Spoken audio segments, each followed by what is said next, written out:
So it's almost 3 a.m. here at the outside the KOJC compound. Today is July 23, a day after the SONA, and we're experiencing a kind of harassment from police forces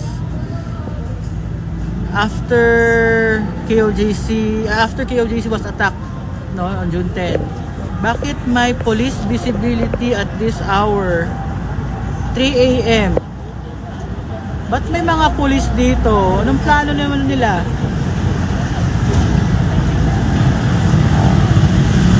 So we happen to be outside the gates of KOJC. In front na to ng Jose Maria College. So yan yung situation ngayon. May police patrol car in front of the KOJC religious compound.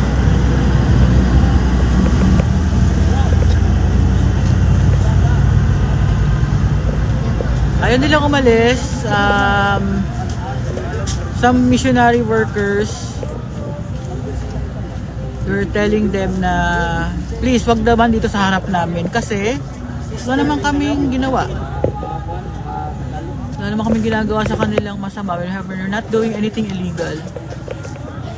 What's the point of police visibility at this hour? Eastern Mindanao, ha? So walang plate number. As you can see, no, i-zoom in ko lang sandali, walang plate number, walang plate number ang car. And then, ito lang mobile number ng patrol. So, we're showing you live feed na mga videos right now. For awareness lang din and for safety ng KOJC full-time miracle workers and KMMs dito sa loob ng compound na day and night nagagwardya rin dito. In protection sa aming bahay. Because we will not let those people attack our home again since June 10. So isa lang to sa nakita namin nasa harap ng KOJC compound. So what are these people doing? They're also filming kasi syempre ayaw magbigay ng identification ng mga nakasakay sa loob. No, ayaw magbigay ng identification, ayaw nila magsabi kung sino sila. So this is the only way that you can identify them. So yan, for context, dito sila nasa tabok ni. For backgrounder din, galing sila doon kanina, galing sila dyan sa may gas station and they move towards here. Ito sa harap talaga mismo ng compound, sa harap talaga ng gate namin. Police visibility in front of a religious compound at 3 a.m. Who in his right mind ang maglalagay ng patrol dito? Remember mga viewers po, church compound to. We're not supposed to be here, police.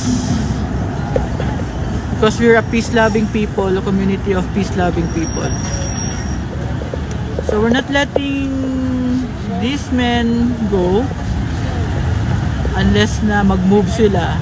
Move away ba? Maghawa sila dapit sa tabangan sa Muang compound. It's a form of intimidation. Ba't ang purpose naman ninyo? Bakit i-intimidate nyo kami? So, for backgrounder din, doon sa banda sa may kantong yon, doon sa may Jollibee, diba Jollibee yan? May mga checkpoints din dyan. No? So, imagine lang yung proximity lang dyan may checkpoint dyan. And then from there, punta tayo dito. May police visibility dito daw. So what's the purpose? May checkpoint doon. And then dito may patrol car. Anong purpose? So patigasan na lang to. Ayaw nyo umalis anong purpose nyo? Bakit kailangan nyo magbantay? May ginagawa ba kami masama dito? Doon kayo sa airport. Daming movement doon, no? Sige, dun lang. So for context yan yung yung mga kapatira natin na Ano yung shadow? Yan, nagtitingin kami doon. Sino naman ko naglalakad?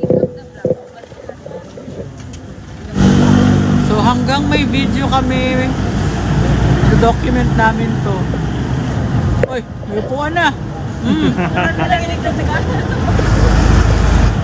Ayan, marami nang magbantay. Gusto nyo pala magbantay eh. Gusto nyo magbantay ha? Di simahan kayo magbantay. Nagbantay yan. Ayaw nyo umalis ha? Di nyo aalis yung mga KOJC syempre. Ayan, sige. Panahon nyo na to. Ayaw nyo umalis ha? Marami ng mga pumunta doon. Dami na nakimarites na din. Hawak kamay pa to sila. Sino ba to siya? Sino yun sila together? Police visibility for what? Sige, tingnan niyo yung picture ha. Walang plate number. Walang plate number. Walang plate number. Pero may 420 na number ng mobile ng patrol na to. Gusto nilang ulit nila yung oras. Number 345. Yes.